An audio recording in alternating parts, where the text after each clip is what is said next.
Et oui, 7 ans de prison pour avoir délibérément inoculé le virus du sida à ses compagnes. C'est la peine à laquelle a été condamné Sékou Camara. La surprise, c'est la préméditation. Il semble que le tribunal ait choisi de parler de préméditation pour éviter la prescription de certains faits qui concernent certaines victimes de Sékou Camara. Dans cette affaire, je vous rappelle, elles sont 3 parties civiles. Nous écoutons l'avocat de la défense et ensuite l'avocat des parties civiles. J'ai demandé l'acquittement et je pense que je ne l'ai pas obtenu parce que dans notre société, c'est quand même très difficilement acceptable que des femmes qui ont été victimes peut-être d'une certaine négligence, effectivement, et qui souffrent de ça, n'obtiennent pas réparation quand elles font tout ça pour aller un jour devant la cour d'assises. Elle voulait qu'il soit condamné, il l'est, donc c'est forcément une satisfaction.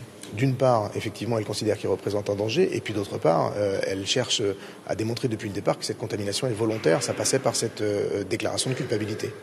7 ans de prison, la décision semble conforme à la jurisprudence en la matière. Donc ce soir, Sékou Camara dort à la prison de Niort. Il a 10 jours pour faire appel.